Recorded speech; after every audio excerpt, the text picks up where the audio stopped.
আচলতে ধুমুহাৰ গতিত মোৰ জীৱনত এনেকুৱা পাকঘূৰণি একেবাৰে হেৰি কৰিছে, ধুমুহাৰ এটা জীৱনৰ নতুন গতি লৈছে। আৰু সেইখিনি সময়ত যেতিয়া মই এটা সিদ্ধান্ত ল'লোঁ যে মই কংগ্ৰেছ দলৰ পৰা পদত্যাগ কৰিম, তাৰ পিছতেই ঘটনাৰাজি ইমান খৰতকীয়াকৈ হ'বলৈ আৰম্ভ কৰিলে মই নিজেও টলকিব নোৱাৰিলোঁ।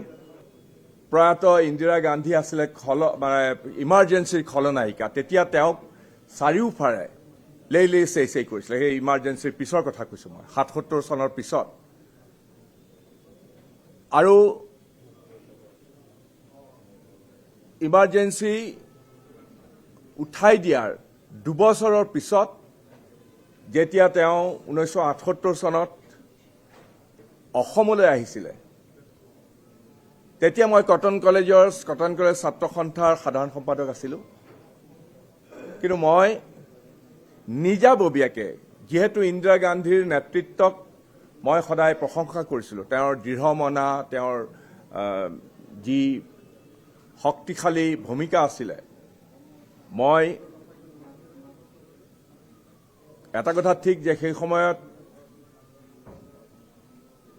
মই হয়তো ইমেচিয়ৰো আছিলোঁ।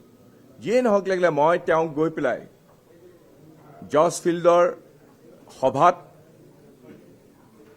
ইন্দিৰা গান্ধীক গৈ পেলাই সম্বৰ্ধনা জনাইছিলোঁ। তৰুণ গগৈ চৰকাৰ গঠন হোৱাৰ পিছতে আমি এটা সিদ্ধান্ত লৈছিলোঁ যে আগতে অসমত প্ৰগতিৰ পথত কাম কৰিবলৈ হ'লে সকলোৰে এটা ধাৰণা আছিলে যে শান্তি আহিব লাগিব, শান্তি আহিলেহে প্ৰগতি সম্ভৱ হ'ব। কিন্তু আমি ভাবিলোঁ যে শান্তিটো সুদূৰ পৰাহত, কাৰণ আলফাই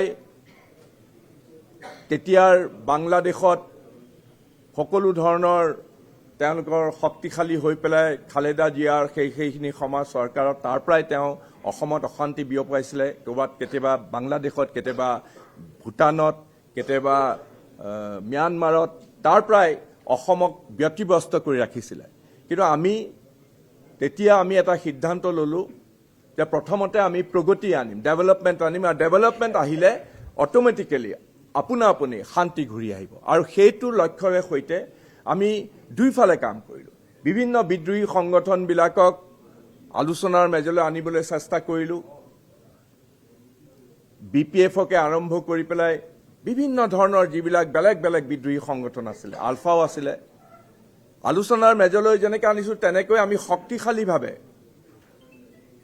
অসমক যাতে কোনেও অশান্তি কৰিব নোৱাৰে তাৰ কাৰণে শক্তিশালী ব্যৱস্থা গ্ৰহণ কৰিছিলোঁ। আৰু